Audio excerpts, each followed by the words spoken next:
انسانیت کا جو کمال ہے، جس کی بنا پہ انسان کا مرتبہ اللہ کے ہاں بلند ہوتا ہے، علم ہے، اور اس کے بعد عمل ہے، اور اس کے بعد اخلاق ہے۔ انسان میں، انسانی زندگی میں اخلاق کی کیا اہمیت ہے، اس کو سمجھیے گا، ذرا غور سے سمجھیے گا۔ آج ہم نے اعمال کو لیے ہیں، آج ہم نے تسبیحات کو لی ہیں، آج ہم نے بہت سے نوافل کو لیا ہے، لیکن خاندانی زندگی میں، فیملی زندگی میں، احباب کے ساتھ، کاروبار میں، دوسرے ساتھیوں کے ساتھ جو ہماری اخلاقی زندگی ہے، وہ اخلاقی زندگی ہماری کمزور سے کمزور ہے۔ اخلاقی زندگی یہ ہے ہماری ذات سے کسی نہ کسی کو فائدہ پہنچے، ہمارے عمل سے کسی نہ کسی کو فائدہ پہنچے، کسی بندے خدا کو ہماری ذات سے نقصان نہ پہنچے۔ یہاں پہ ذرا اخلاق کے بارے میں سمجھیے گا اور بہت ہی سنجیدگی سے سمجھیے گا۔ اخلاق یہ پانی پلانے کا نام، کسی کو کھانا کھلانے کا نام، مسکراتے چہرے سے ملنے کا نام بالکل نہیں ہے۔ یہ تو اخلاق ایک انسان کے دل کی صفت ہے، انسان کے دل کی ایک حالت ہے۔ انسان کے دل کی حالت اچھی ہوگی، انسان کے دل کی کیفیت بہتر ہوگی، انسان کا دل برے اخلاق سے پاک اور صاف ہوگا، اخلاق ذمیمہ، اخلاق رذیلہ سے پاک اور صاف ہوگا تو اس سے اچھے اخلاق ظاہر ہوں گے۔ اور انسان کے دل میں اگر اخلاق ذمیمہ ہے، اخلاق رذیلہ ہیں، برے اخلاق ہیں، بڑائی ہے، عجب ہے، کبر ہے، بے صبری ہے، ناشکری ہے، حسد ہے، کینہ ہے، بغض ہے، اور اسی طرح کسی کی انسلٹ ہے، انتقامی جذبہ ہے، یہ تمام چیزیں انسان کے اندر اخلاق ذمیمہ ہے، جس کا تعلق انسان کے قلب، انسان کے دل سے ہے۔ تاہم انسان اگر اپنی ذات سے اخلاق کو ظاہر کرتا ہے اور پھر اللہ کے سامنے کسی بندے کو فائدہ پہنچاتا ہے تو اس کی ایک مثال سمجھیے گا کہ حضرت ابو درداء رضی اللہ تعالیٰ عنہ ایک بہت مشہور صحابی ہیں۔ ایک دفعہ عشاء کی نماز کے بعد اپنے گھر میں مصلی بچھایا اور مصلی بچھا کر 2-4 رکعت نمازیں پڑھی اور مسلسل اللہ سے فریاد کرتے رہے، میرے مولا مجھے اخلاق حسنہ عطا فرما، اے اللہ مجھے اخلاق کا سلیقہ عطا فرما، اے اللہ مجھے دوسروں کو فائدہ پہنچانے کا جذبہ عطا فرما۔ یہ پوری رات اللہ سے دعا کرتے رہے۔ صبح ہوئی تو بیوی نے پوچھا کہ ایک ہی دعا آپ پوری رات کرتے رہے، کیا وجہ ہے؟ ابو درداء صحابی ہیں، وہ فرماتے ہیں عجیب جملہ کہا، وہ جملہ ذرا غور کیجئے گا، جوان ساتھیوں اسے یاد رکھیے گا۔ حضرت ابو درداء نے کہا کہ ایک بندہ عشاء کی نماز پڑھ کر سوتا ہے اور فجر کی نماز تک گہری نیند سوتا ہے، اور دوسرا بندہ رات میں اٹھ کر تہجد پڑھتا ہے اور تہجد میں آہوزاری بھی کرتا ہے، دعائیں بھی کرتا ہے۔ اس تہجد پڑھنے والے کی وجہ سے اس سونے والے کی اللہ مغفرت کر دیتے ہیں۔ سونے والا جو سو رہا ہے اس کی مغفرت ہو رہی ہے اس تہجد پڑھنے والے کی وجہ سے۔ تو بیوی نے کہا یہ تو بڑے تعجب کی بات ہے کہ ایک بندہ خدا جو تہجد میں ہو اس کی وجہ سے سونے والے کی مغفرت۔ سنیے ذرا غور سے، حضرت ابو درداء نے کہا کہ یہ سونے والا وہ بندہ ہے جس نے کسی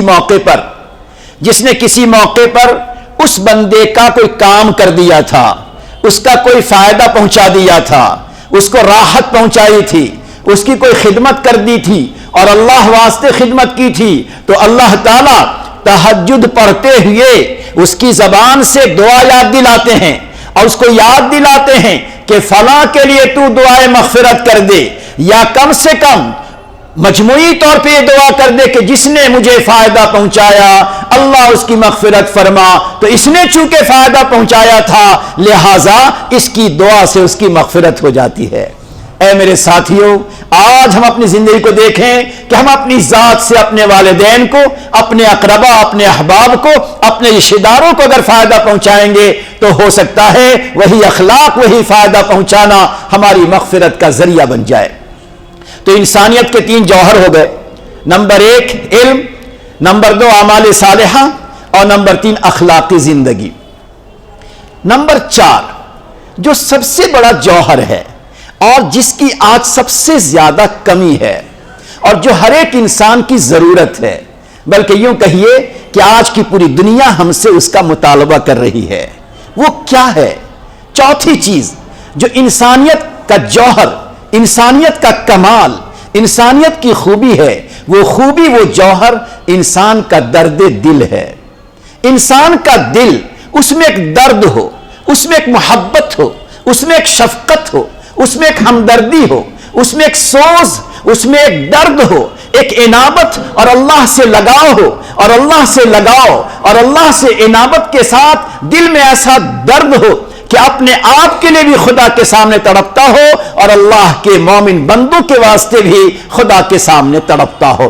اسی کو کہتے ہیں درد انسانیت، اسی کو کہتے ہیں درد دل۔ جب انسان کے دل میں ایک درد ہوگا، ایک سوز ہوگا، ایک انابت ہوگی، ایک اللہ سے خاص تعلق ہوگا، اللہ سے دل کا لو لگا ہوا ہوگا، تو اب اس کی عبادت کا رنگ الگ ہوگا، اب اس کے سجدے کا انداز الگ ہوگا، اب اس کی تلاوت کا انداز الگ ہوگا۔ میری آج کی گفتگو کا خلاصہ یہی آخری پوائنٹ ہے، اسی کو ہمیں سمجھنا ہے کہ یہ درد دل جو انسان کے دل کی خوبی ہے، یہ سوز، یہ درد، یہ آہ، یہ کرب، یہ انابت، یہ اللہ سے لو کا لگنا، یہ دلوں میں آہ کی کیفیت، آہ و زاری کی کیفیت، یہ ایک ایسی خوبی ہے جس خوبی پر انسان چند لمحوں میں اللہ کا مقرب بن جاتا ہے، چند گھنٹوں میں انسان اللہ کا مقرب بن جاتا ہے۔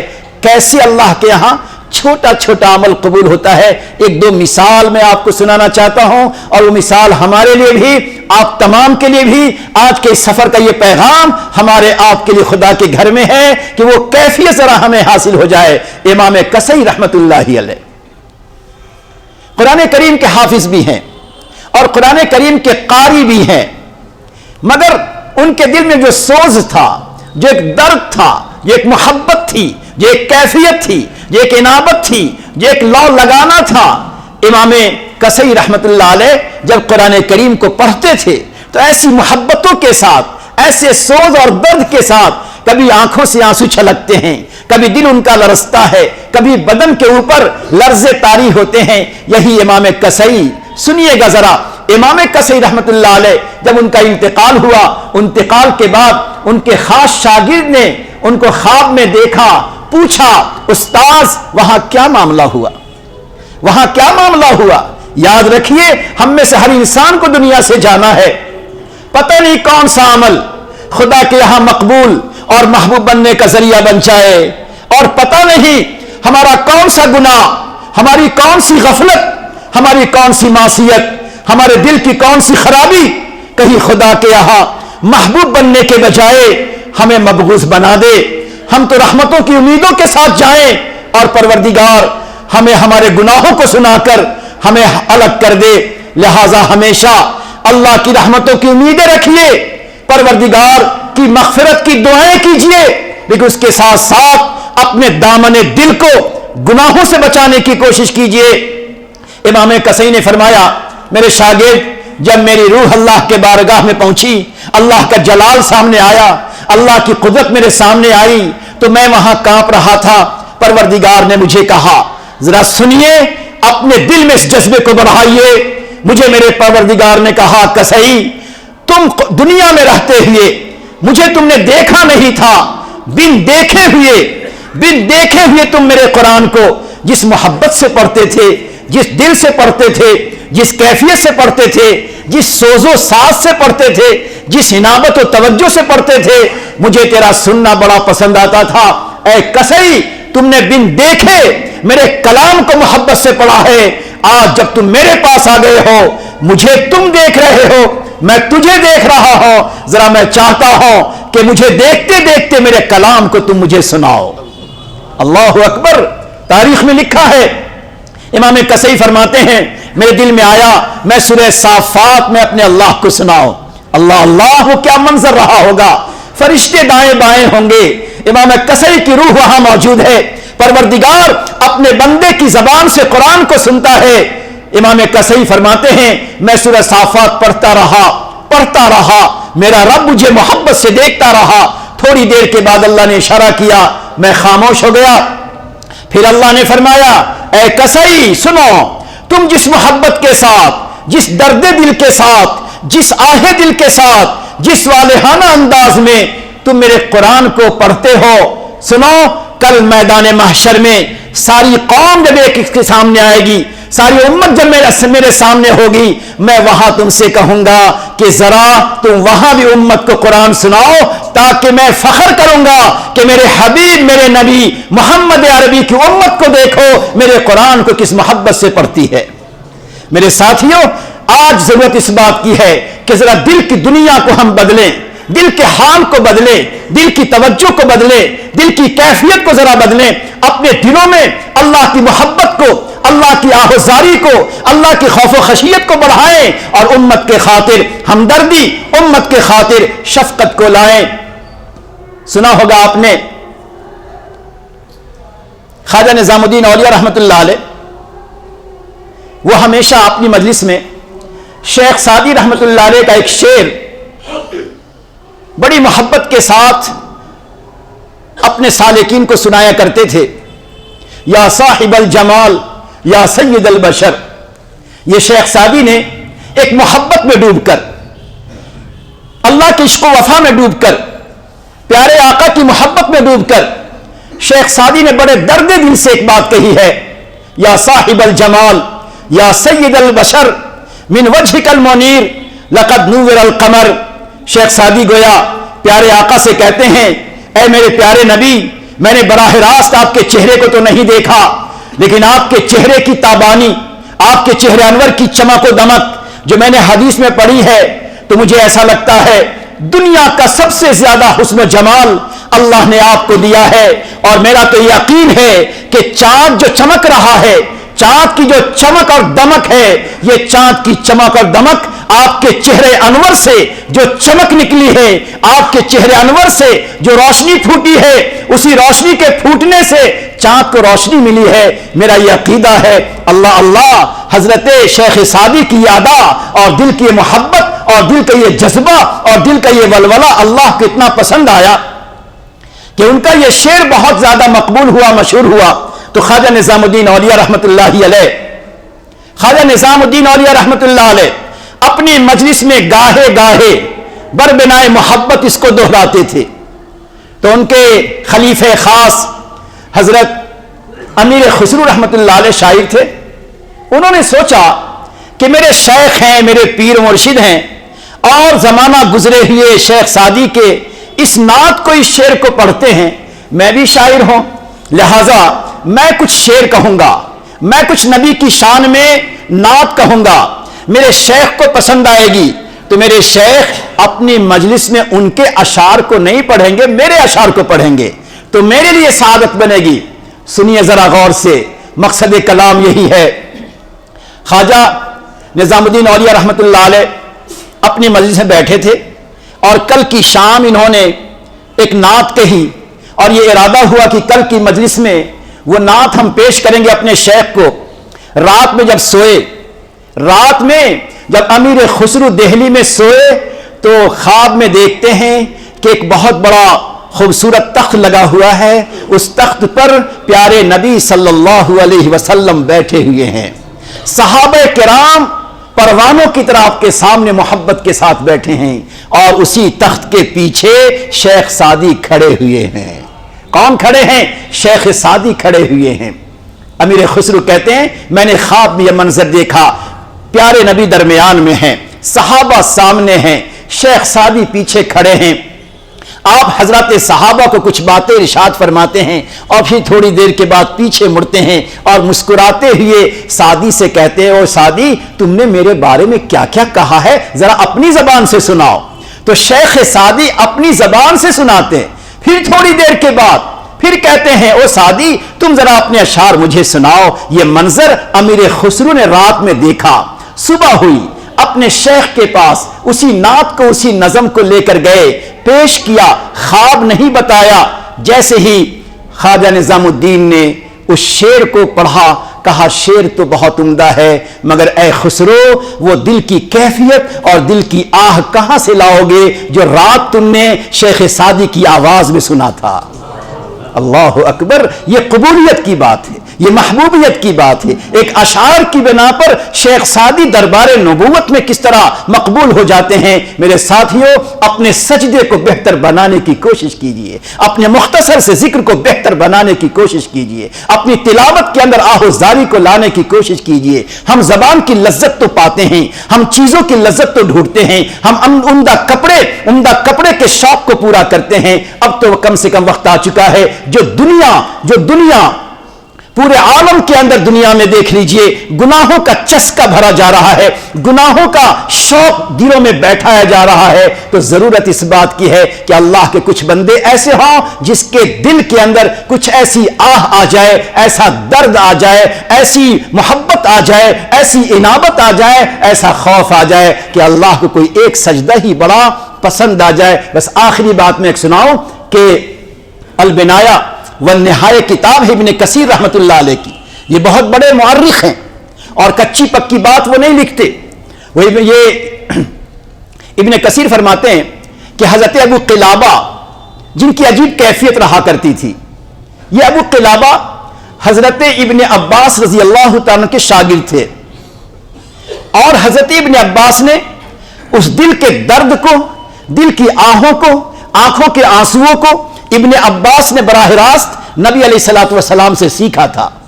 ابو قلابہ نے دیکھا کہ حضرت ابن عباس کی کیفیت کچھ اور ہے، دل کا حال کچھ اور ہے، آنکھیں بڑی نم رہتی ہیں، چلو یہ دولت میں ان سے حاصل کروں۔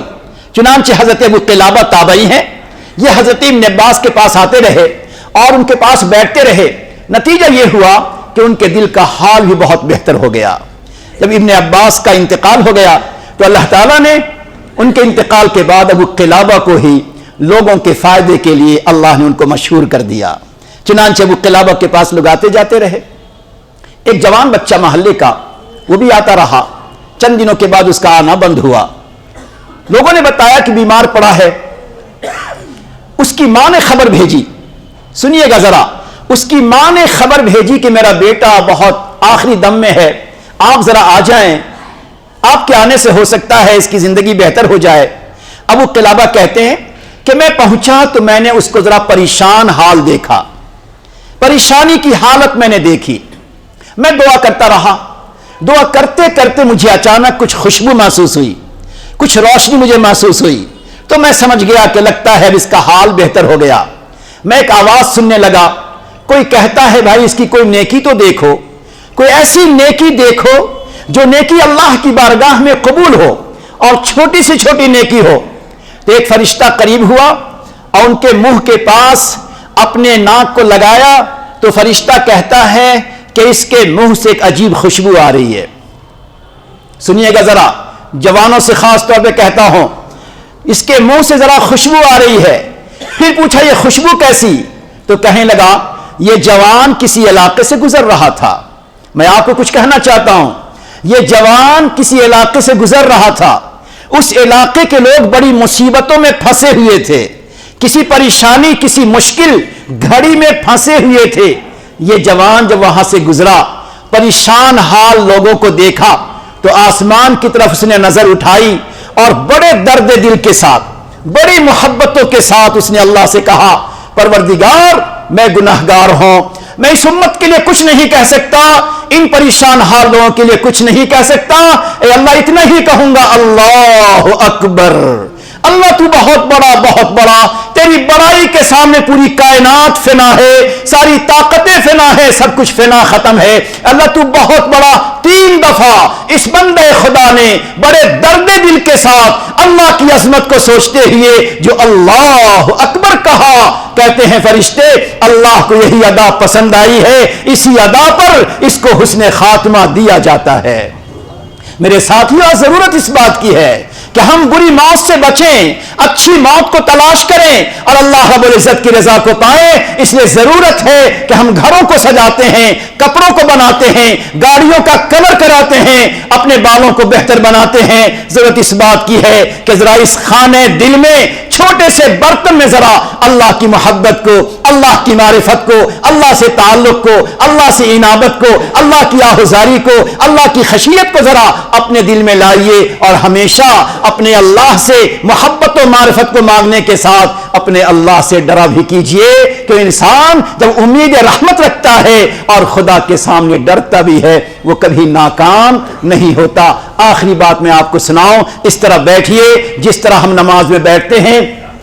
حضرت سفیان ثوری رحمت اللہ علیہ، سفیان ثوری رحمت اللہ علیہ اللہ کے بہت بڑے بندے ہیں، محدث بھی ہیں، محدث بھی ہیں، فقیہ بھی ہیں، اور محدث و فقیہ ہونے کے ساتھ ساتھ عابد و زاہد بھی ہیں۔ ان کی مجلس میں ہزاروں لوگ آتے اور توبہ طائب ہو کر جاتے۔ حج کا موقع آیا، حج کا موقع آیا، اس میں جب وہ جانے لگے تو مینا جیسے نظر آیا، جمرات جیسے ان کو نظر آئے، ایک دم سے بلک بلک کر تیزی کے ساتھ رونے لگے، تیزی کے ساتھ رونے لگے۔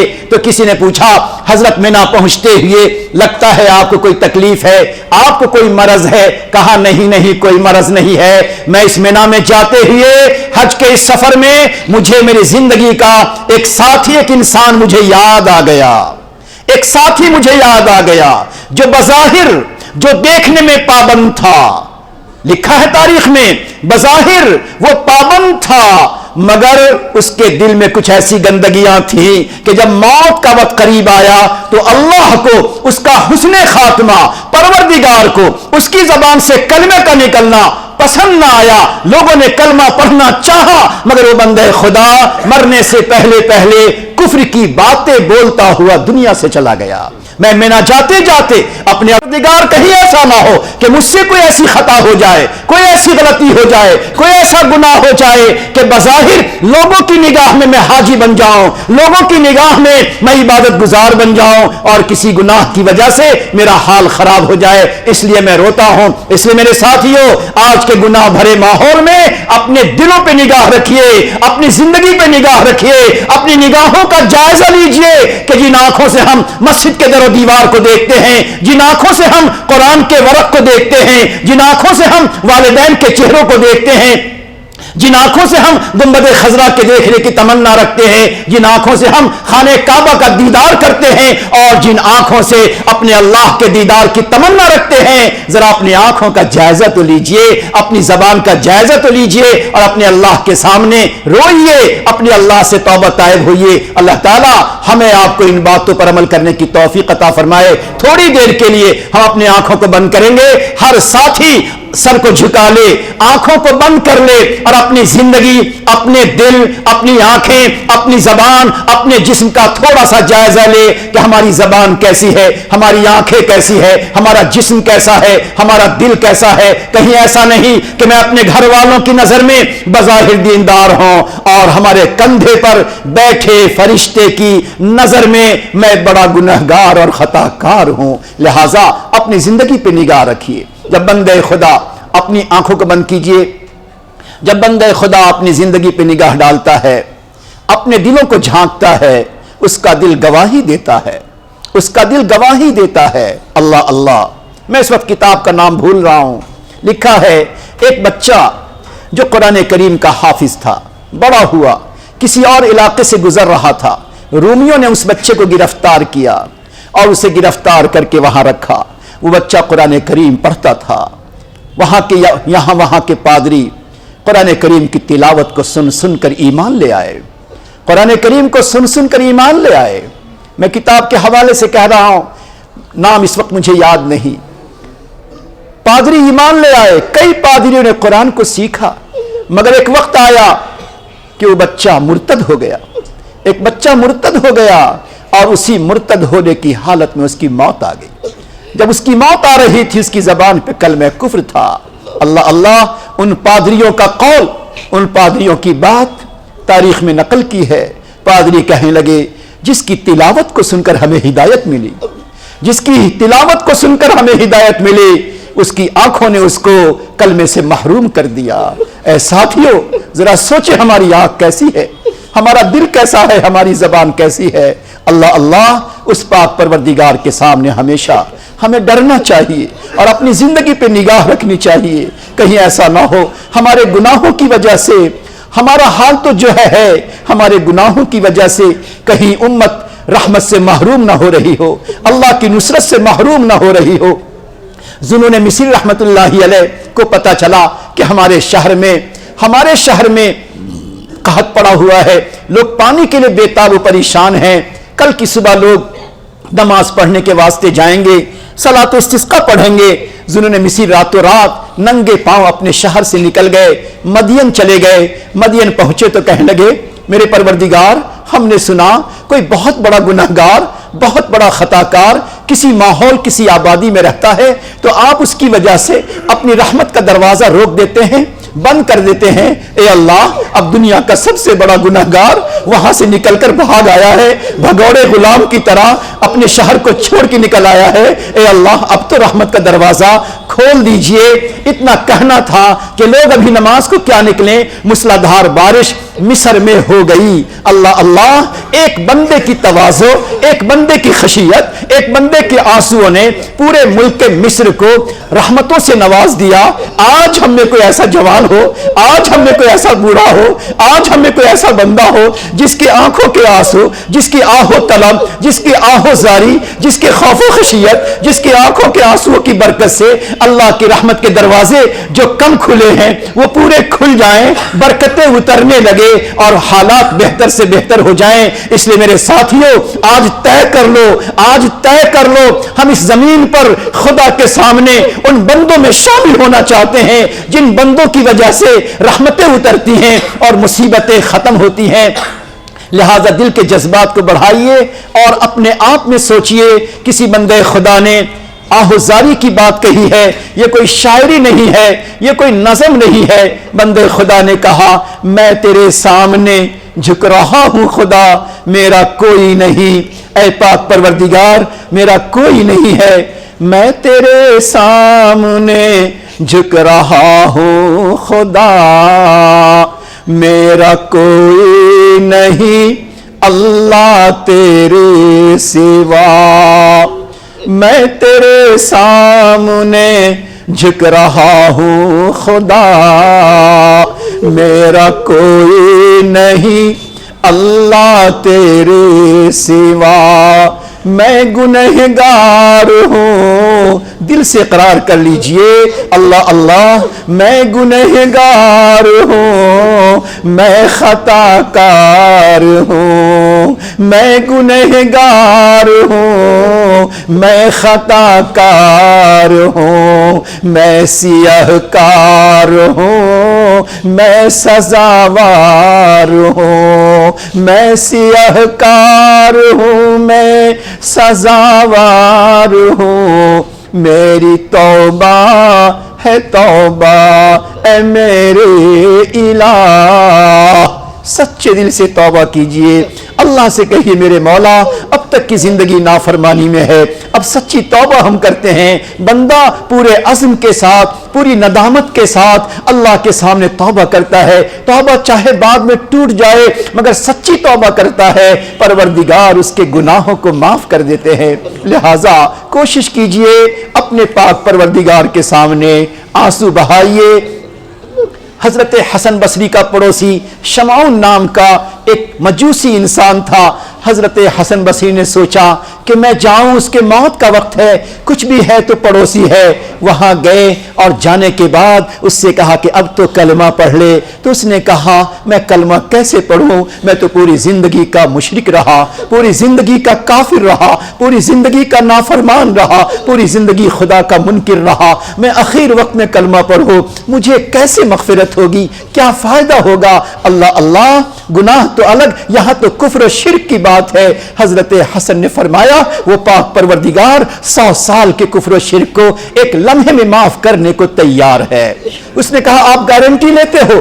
حسن بصری نے کہا میں ضمانت دیتا ہوں، میرے رب کی رحمت پر مجھے امید ہے کہ تو اگر توبہ کر لے گا، کلمہ پڑھ لے گا، اللہ تیرے 80 سال کے کفر و شرک کو معاف کر دے گا۔ اے اللہ پروردگار کی شان۔ وہ بندے نے کہا حسن اپنا ہاتھ بڑھاؤ، مجھے کلمہ پڑھا دو۔ بس کلمہ پڑھانا تھا، تھوڑی دیر کے بعد اس کی روح نکلی. حضرت حسن نے خواب دیکھا, ریشمی کپڑے میں جنت میں خوشیوں سے چلتا ہے. پوچھا شمون کیا ہوا؟ کہنے لگے بس اسی لمحے کی, آخری لمحے کی توبہ نے اور آخری لمحے کے کلمہ نے مجھے جنت تک پہنچا دیا ہے. میں نے روتے ہوئے پروردگار سے کہا تھا, اے پاک پروردگار, اے پاک پروردگار, زندگی گناہوں میں گزری ہے, لیکن اب اگر تو نے مجھے صحت دے دی, سلامتی دے دی, تو اللہ اب صحت کے زمانے میں کوئی نافرمانی, کوئی گناہ نہیں کروں گا. یہ جذبہ تھا, اللہ نے مجھے جنت پہنچا دی. اے میرے ساتھیوں, وہ پاک پروردگار جب 80 سال کے کفر و شرک کو ایک لمحے کی توبہ اور کلمے پہ معاف کرنے کو تیار ہے, تو ہم کچھ بھی ہیں, چاہے گناہگار سے ہی, خطا کار سے ہی, مگر اللہ نے ہمیں غلامان محمد میں شامل ضرور کیا ہے. خار ہیں, بدکار ہیں, ڈوبے ہوئے ذلت میں ہیں. خار ہیں, بدکار ہیں, ڈوبے ہوئے ذلت میں ہیں, کچھ بھی ہے لیکن تیرے محبوب کی امت میں ہیں. اللہ اپنے محبوب کی لاش تو ضرور رکھتا ہے, مگر ہاں اللہ چاہتا ہے میرے بندے ذرا آنسو کے قطرے تو لاؤ, ٹوٹا ہوا دل تو لاؤ, لرزتی ہوئی آواز تو لاؤ, لرزتا ہوا ہاتھ تو لاؤ. تم اتنا بھی اگر نہیں کر سکتے, اتنا بھی آنسو نہیں دکھا سکتے, پھر کس منہ سے مغفرت چاہتے ہو؟ لہٰذا میرے ساتھیوں, میرے بھائیوں, بڑے اور چھوٹے تمام سے گزارش کرتا ہوں, آج امت جس پریشانی میں پس رہی ہے, آج امت جس مصیبت کی چکی میں پس رہی ہے, آج ان مسائب و حالات سے دوچار ہو رہی ہے, اگر کیا ہم سے اتنا بھی نہیں ہو سکتا کہ ہمارا دل زندہ ہو جائے, ہمارا دل خوابیدہ نہ رہے, ہمارا دل دل بیدار بن جائے, ہمارا دل رونے والا بن جائے, سسکنے والا بن جائے. اے جوانوں, کبھی تو تہجد میں ایک سجدہ کر لو. اے ہمارے بڑے بوڑھے, کبھی تو سجدے میں جا کر آنسو کے قطرے بہا دو. کس کے لیے؟ کس کے لیے؟ اس امت کے لیے جس امت کے نبی نے بدر کے میدان میں آنسو کا قطرہ بہایا تھا, اس امت کے لیے جس امت کو پیارے نبی نے طائف کے میدان میں پتھر کے سائے میں دعائے رحمت دی تھی, اس نبی کی امت کے لیے جس نبی نے میدان احد میں اپنے دندان مبارک کو شہید کرایا تھا, اس نبی کی امت کے خاطر آنسو بہا دیجئے. جس نبی نے کعبے کے سائے میں اپنی گردن پہ اوجھڑی ڈلوانے دیا تھا اور خدا کے سامنے اپنی بے کسی کو ظاہر کیا تھا. آج ضرورت ہے اسی درد دل کی, آج ضرورت ہے اسی آہ کی. اے میرے ساتھیوں, اتنا سننے کے بعد اور خدا کے گھر میں بیٹھنے کے بعد اگر ہماری آنکھوں میں ذرہ برابر آنسو نہیں ہے, اگر ہماری آنکھوں میں آنسو نہیں ہے, اے جوانوں یقین کر لو, اگر تمہارے آنکھوں میں آنسو ابھی تک نہیں آئے تو یقین کر لو کہ میرا دل پتھر ہو چکا ہے, میری آنکھیں پتھر کے ٹکڑے بن چکی ہیں. اللہ اللہ, میرے دل میں, میرے بدن میں دل نہیں ہے, پتھر کی سیل لگی ہوئی ہے. اس دل پہ خدا کی کیا نظر پڑے, جو دل نہ ہو پتھر کی سیل بن جائے. اس آنکھوں کو کیا اللہ محبت کی نظر دیکھے جو آنکھیں پتھر کے ٹکڑے بن چکے ہو. لہٰذا آج ضرورت ہے امت کے حال کو سامنے رکھیے, پریشانی کو سامنے رکھیے, اپنے گناہوں کو سامنے رکھیے اور اللہ کے سامنے وہ آنسو کے قطرے بہائیے کہ آسمان سے, زمین سے, فضاؤں سے آنے والی تمام مصیبتیں ختم ہو جائیں, چھٹ جائیں, آئندہ کے عزائم ختم ہو جائیں. میں گنہگار ہوں, میں خطا کار ہوں, میں سیاہ کار ہوں, میں سزاوار ہوں. میری توبہ ہے توبہ, میری توبہ ہے توبہ, اے میرے الہ. میری توبہ ہے توبہ, اے میرے الہ. مجھے گنہگار کو تو پڑھیے میرے ساتھ, درد دل سے پڑھنا ہو تو پڑھیے, آہ دل سے پڑھنا ہو تو پڑھیے. مجھے گنہگار کو تو نہ دینا سزا, میری توبہ ہے توبہ, اے میرے الہ. میری توبہ ہے توبہ, اے میرے الہ. مجھے گنہگار کو تو نہ دینا سزا. سنو محشر کا منظر ہوگا، ایک جوان کو فرشتہ بیڑیوں میں جکڑ کر جہنم لے جا رہا ہوگا، وہ ایسے درد کے ساتھ روتا ہوگا، ایسی آہ کے ساتھ روتا ہوگا، حضرت آدم کو بھی ترس آ جائے گا، ان کو بھی ہمدردی آ جائے گی اور بڑی ہمدردی سے پکاریں گے یا احمدا یا احمدا۔ رونے والے کی آواز بھی درد بھری ہے، حضرت آدم کی آواز درد بھری ہے، پوچھیں گے یا احمدا یا احمدا، پیارے نبی پہنچیں گے، حضرت آدم کہیں گے آپ کی امت کا کوئی جوان ہے، آپ کی امت کا کوئی گناہگار ہے، پیارے نبی کہیں گے فرشتوں میرے اس امتی کو چھوڑو، میرے اللہ نے مجھ سے وعدہ کیا ہے۔ فرشتہ کہے گا ہم اسے جہنم سے نہیں چھوڑ سکتے، ہم اس کی بیڑی نہیں کھول سکتے، کیوں؟ اس لیے کہ جوان چاہے آپ کی امت میں کیوں نہ ہو، اس کے خلاف کوئی بہت بڑا ہے جو اس کے خلاف گواہی دے رہا ہے، اللہ اللہ وہ گواہی کا تذکرہ کرے گا۔ وہ کیا ہے بعد میں سنیں گے، گواہی کا تذکرہ کرے گا، پیارے نبی وہاں سے چل جائیں گے، ہٹ جائیں گے، اللہ اللہ وہ کیسا بد نصیب جہنمی جوان ہوگا کہ جس کی سفارش کے لیے بچانے کے لیے میدان محشر میں پیارے نبی پہنچے، مگر گناہ کو سن کر پیارے نبی بھی ہٹ جائیں گے۔ اللہ اللہ ہمیں تو اللہ سے پناہ چاہیے اور اللہ سے کہنا میرے اللہ ہم ایسے سے بچنا چاہتے ہیں، ہم تو اس جوان میں شامل ہونا چاہتے ہیں جس کو آپ بخشائے کا پروانہ دے دیں، یا کم سے کم اس جوان کی طرح بننا چاہتے ہیں جس کو آپ پکاریں گے اور اس کے کندھے پر محبت کا ہاتھ رکھ دیں گے، سارے گناہوں کو گنوائیں گے، وہ جوان بندہ ڈرتا کانپتا ہوگا۔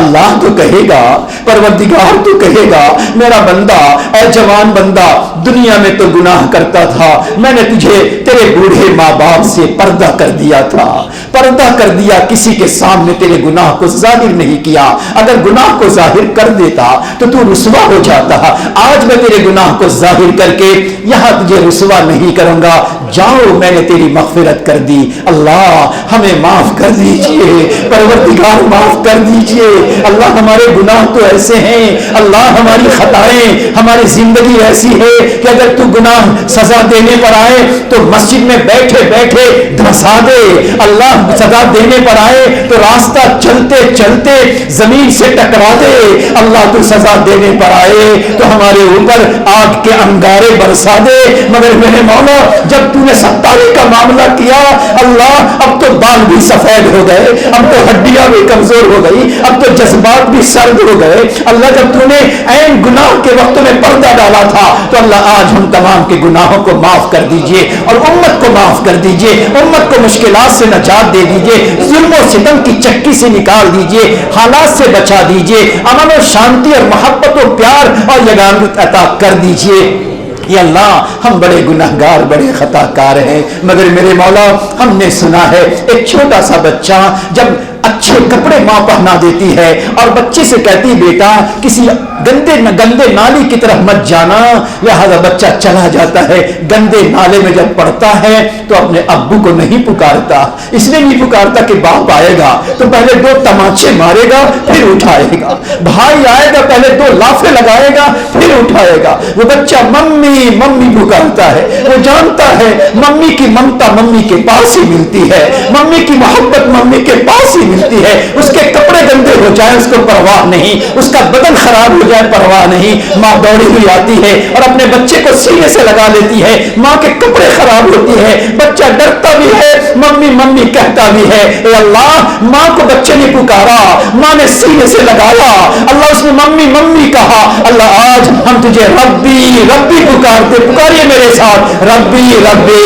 او میرے رب او میرے رب، ربی ربی ہے، یا حنان یا منان، یا ستار یا غفار، اللہ آج امت کو معاف کر دیجئے، پورے شہر کے اہل ایمان کو معاف کر دیجئے، مرد اور عورتوں کو معاف کر دیجئے، مرحومین کو معاف کر دیجئے، زندوں کو معاف کر دیجئے، اللہ نہیں معاف کرنا پھر بھی معاف کر دیجئے، اللہ آپ کو معاف کرنا ہے، اللہ معاف کرنا ہے۔ اللہ جب پیارے نبی طائف میں تھے اور فرشتے اوپر گئے اور عرش کا پایا پکڑ کے کہنے لگے میرے پروردگار ہماری صدا کو سن لے، اب بہت ہو گیا، پیارے نبی کے ساتھ ہمیں اجازت عطا کر دے۔ تو عرش کا پایا پکڑنے کے بعد بھی تو نے کہا جاؤ میرے حبیب سے پوچھ لو، اگر اجازت دیں تو جو چاہو کر لو۔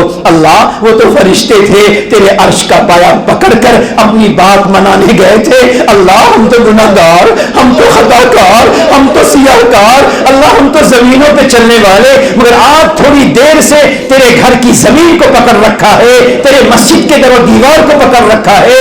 اللہ جی اب تو مان جائیے، اب تو راضی ہو جائیے، اب تو گناہوں سے بچا دیجئے۔ ہاتھ اٹھائیے، اللہم لک الحمد کما ینبغی لجلال وجہک وعظیم سلطانک، اللہم صلی علی سیدنا محمد وعلی آل سیدنا محمد وبارک وسلم۔ اے اللہ ہم بڑے گناہگار، بڑے خطا کار، بڑے سیاہ کار، بڑے پاپی ہیں، بڑے مجرم ہیں، اللہ لوگوں کے سامنے سفید پوش بنے ہیں، اللہ لوگوں کے سامنے سفید ریش بنے ہیں، اللہ ہمیں لوگ بوڑھا سمجھ کر سلام کرتے ہیں، اللہ نمازی سمجھ کر ہمیں لوگ سلام کرتے ہیں، گھر کے لوگ سمجھتے ہیں، بیوی اور ماں سمجھتی ہے میرا بیٹا تو خدا کے گھر میں گیا ہے، پیشانی جھکائے گا، ہاتھ اٹھائے گا، مگر ماں کو کیا خبر آتے ہی یہ بھی گناہ ہو گیا، جاتے ہی یہ بھی گناہ ہو گیا۔ اللہ یہ دو رنگی اگر تو ظاہر کر دے، دو رنگی ظاہر کر دے، اللہ رسوا ہو جائیں گے۔ اے پاک پروردگار، اے پردہ ڈالنے والے، اے گناہوں کو معاف کرنے والے، اپنی رحمتوں سے چمٹانے والے، اے بچھلے حافی کو ولایت دینے والے، شراب کے اڈے سے نکال کر اپنی محبت کا کاسا پلانے والے، اے پاک پروردگار حذیل بن ایاز کو ڈکیتی کے راستے سے نکال کر اپنی محبت کا کاسا پلانے والے، ہم بھی تو گناہگار ہیں، خطا کار ہیں، سیاہ کار ہیں، بڑے پاپی ہیں اللہ، بڑے غافل ہیں اللہ، گناہ کر کر کے اپنے آپ کو بہتر سمجھنے والے ہیں اللہ، اپنے کو نیکوکار سمجھنے والے ہیں اللہ جی۔ آج پوری زندگی کے گناہوں کو معاف فرما دے مولا، نہیں معاف کرنا پھر بھی معاف کر دے اللہ۔ گناہ کیا ہے، بند کمروں میں کیا ہے، خلوتوں میں کیا ہے، تنہائی میں کیا ہے، اور خوش ہوتے رہے، کوئی دیکھنے والا نہیں ہے، بوڑھا باپ جاننے والا نہیں ہے، میری بوڑھی ماں آواز سننے والی نہیں ہے اللہ۔ تو کہتا ہوگا، تو کہتا ہوگا دیکھو دیکھو میرے جوان بندے کو، دوسروں سے ڈرتا ہے، دوسروں سے ڈرتا ہے اور میرے سامنے جری بنتا ہے اللہ۔ تیرے سامنے کوئی جری بن جائے، تیرا غیظ و غضب اگر آ جائے اللہ، کیا سزا ملے گی مولا؟ ہر گناہ کو معاف فرما، چھوٹے گناہوں کو معاف فرما، بڑے گناہوں کو معاف فرما اللہ۔ ہم نے مانا ہے اے اللہ، ہم نے اتنے گناہ کیے، اتنے گناہ کیے کہ اگر پانی کا گھونٹ بھی اگر تو خون بنا دے تو اللہ ہم اس کے حقدار بن چکے ہیں اللہ۔ ہمارے روٹی کے ٹکڑے کو تو پتھر بنا دے، ہم اس کے حقدار بن چکے، مگر میرے مولا تو کہتا ہے اگر بنا دوں گا ہمارا یہ بندہ اپنے چھوٹے چھوٹے گھر کے بچوں کے سامنے رسوا ہو جائے گا۔ میرے ابو تیرے ہاتھ کا پانی خون کیوں بن گیا؟ میرے ابو تیرے ہاتھ کی روٹی کا ٹکڑا پتھر کیوں بن گیا؟ میرا بندہ رسوا ہو جائے گا، ذلیل ہو جائے گا اللہ۔ ہم نے گناہ کیا اور تو ہماری ذلت سے بچانے کی فکر کرتا رہا اللہ۔ جس طرح تو نے ذلت سے بچایا ہے، پردہ پوشی کا معاملہ کیا ہے، وہاں بھی ہمارے گناہوں کو معاف کر دینا اے اللہ۔ جب ہمارا آخری وقت آئے گا کوئی نہیں جانتا، کوئی نہیں جانتا زندگی کی شام کب آنے والی ہے۔ کتنے جوان یہاں کے تھے، کتنے جوان یہاں کے تھے، دوست احباب جاننے والے تھے، لمحوں میں زمین پہ گرے اور کفن پہن کر زمین کے اندر چلے گئے۔ ہمارا وقت کب آ جائے، کہاں آ جائے، کوئی کہہ نہیں سکتا، کن کے ہاتھوں میں آ جائے، کلمہ پڑھنے ملے کہ نہ ملے اللہ جی معاف کر دیجیے اللہ۔ حسن خاتمہ دینا، اچھا دن دینا، اچھی رات عطا کرنا، اچھی حالت عطا کرنا، اچھی کیفیت عطا کرنا اللہ۔ تیرے رحمت کا فرشتہ، تیرے رحمت کا فرشتہ خوشبو کے ساتھ آئے اور ہم کہیں، تیرا فرشتہ کہے یا ایتھا النفس المطمئنہ ارجعی الی ربک راضیۃ مرضیہ فادخلی فی عبادی وادخلی جنتی۔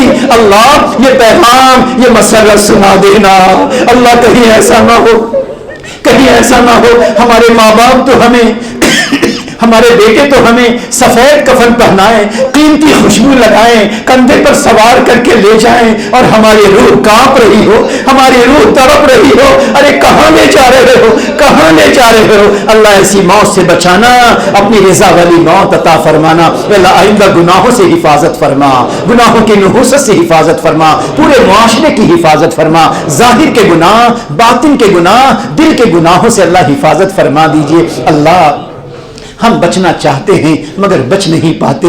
ہماری مثال اس شرابی کی ہے جس شرابی کو اس کے دوست احباب خانہ کعبہ طواف کے لیے لے گئے۔ وہ کہتا تھا میں کس منہ سے کعبے کو جاؤں، میں کس طرح کعبے کا طواف کروں، مجھے نہ لے جاؤ، مجھے نہ لے جاؤ۔ یہ ہاتھ کعبے کو چھونے کے لائق نہیں رہا، یہ قدم مطاف میں چلنے کے قابل نہیں رہا، یہ آنکھیں کعبے کے دیکھنے کے لائق نہ رہی۔ وہ بندہ گیا اور جانے کے بعد جب پہنچا اور طواف کرتا رہا، پھر اخیر میں بڑے درد دل سے کہتا ہے میرے پیارے اللہ، مجھے اتنے دن مکے میں ہو گئے مگر شراب کا شوق، شراب کی عادت میری نہ گئی۔ اے اللہ میں نہیں چھوڑ سکتا، تو چھوڑا سکتا ہے، تو چھوڑا سکتا ہے۔ اللہ تجھے اس کی یہی ادا پسند آ گئی، اس کے دل میں اسی وقت شراب کی نفرت بیٹھ گئی۔ اللہ وہ پاکیزہ دل ہو گیا۔ اے اللہ ہم بھی مجبور ہیں، نفس و شیطان کے مغلوب ہیں، اللہ نفس و شیطان کے دباؤ میں ہیں، گناہوں سے نہیں بچ پاتے۔ اللہ تو بچا سکتا ہے، اے رحمان و رحیم بچا دیجئے، آئندہ بچا دیجئے۔ اللہ ہمیں نیکیوں کی توفیق عطا فرما، اللہ ہمیں دل کی کیفیت عطا فرما، آہے دل عطا فرما، سوزے دل عطا فرما، کیفیت عطا فرما۔ اللہ وہ سجدہ عطا فرما جسے ایک سجدے پر تجھے پیار آ جائے۔ اللہ وہ دعا عطا فرما کہ اٹھے ایک ہاتھ پر تجھے پیار آ جائے۔ اللہ آنسو کا وہ قطرہ عطا فرما جس آنسو کے قطرے پر تو قبر اور محشر اور جہنم کے عذاب سے نجات کا اعلان فرما دے۔ اللہ زندگی میں ایسا کوئی قطرہ عطا فرما دے۔ اللہ آج آپ کے بندے بوڑھے ہوں، جوان ہوں، علماء ہوں، صلحاء ہوں، ائمہ ہوں، حفاظ ہوں، اللہ ہر کسی نے تیرے سامنے فقیری کا ہاتھ پھیلا دیا ہے۔ اے فقیروں، اے محتاجوں کے ضرورت کو پورا کرنے والے، ٹوٹے دلوں کے دل پر رحمت کا ہاتھ رکھنے والے، ہم تمام کی دعا کو قبول فرما لے۔ ہمارے گھروں میں رحمت نازل فرما، برکتیں عطا فرما، خوشحالی فراوانی عطا فرما، ہر پریشانی دشواری کو دور فرما، بیماریوں سے ہر ایک کو نجات عطا فرما۔ اے اللہ ہر ایک کے کاروبار میں برکت عطا فرما، اے اللہ صحت و خوشحالی عطا فرما۔ پورے شہر میں دعوت و تبلیغ کو، علم و معرفت کو، تعلیم و تعلم کو، مکاتب کو قبول فرما، ائمہ کرام حفاظ علماء کی خدمات کو قبول فرما، اور اے اللہ اس پورے شہر کو امن و شانتی کا گہوارہ بنا، پورے ملک میں محبت کی فضاؤں کو عام و تام فرما، اس ملک میں بسنے والے ہر قوم کے لوگوں کو دنیا کی صحت و سلامتی عطا فرما، نبی علیہ الصلوۃ والسلام کے صدقے طفیل۔ اے اللہ ہماری ان دعاؤں کو قبول فرما۔ اے اللہ جب پیارے نبی خانہ کعبہ میں آئے تھے اور وہاں پہ کچھ لوگ لرز رہے تھے کہ میرا انجام بد کیا ہوگا، تو پیارے نبی نے وہاں پر کہا تھا اذهبوا انتم الطلقاء، اے لوگو اب چلے جاؤ، اے لوگو چلے جاؤ، ہٹ جاؤ، تم تمام کے تمام آزاد ہو۔ اللہ تیرے پیارے نبی کی یہ صدا تجھے بڑی پیار آیا تھا، تجھے بہت اچھا لگا تھا۔ اے اللہ آج آپ اعلان کر دیجئے اے میرے بندے میرے گھر میں بیٹھے ہوئے اب تو چلے جاؤ، اب میرے گھر سے گھر میں چلے جاؤ، گھر کے لوگ انتظار کرتے ہوں گے، جاؤ جاؤ تم کو ہم نے معاف کر دیا، ہم نے تمہیں معاف کر دیا، تجھے آزاد کر دیا۔ اللہ تم نے خود قرآن میں کہا وَأَمَّا السَّائِلَ فَلَا تَنْهَرْ، فقیروں کو سائلوں کو جھڑک مت دینا۔ اے اللہ اتنی دیر تک آپ کے گھر میں بیٹھے رہے، ہاتھ اٹھاتے رہے، رونے کی کوشش تو ضرور کی ہے اللہ، اگر پھر بھی کچھ نہ ملا، پھر بھی کچھ نہ ملا تو ہم سے بڑھ کر محروم کون ہوگا، ہم سے بڑھ کر بد نصیب کون ہوگا۔ اللہ جب تو خود کہتا ہے فقیروں کو مت جھڑکو، اللہ اپنے قول کی لاج رکھ لیجئے اور ہم تمام کے دل کی مرادوں کو، ہمارے دل کی تمناؤں کو پوری فرما دیجئے۔ ہمارے والدین گزر چکے ہوں ان کی مغفرت فرمائیے، زندہ ہوں ان کی زندگی کو سایہ رحمت بنا دیجئے۔ نبی علیہ الصلوۃ والسلام کے صدقہ طفیل ہماری دعاؤں کو قبول فرما۔ میرے ساتھ ساتھ پڑھیے اللہم صلی علی سیدنا محمد وعلی آل سیدنا محمد وبارک وسلم برحمتک یا ارحم الراحمین۔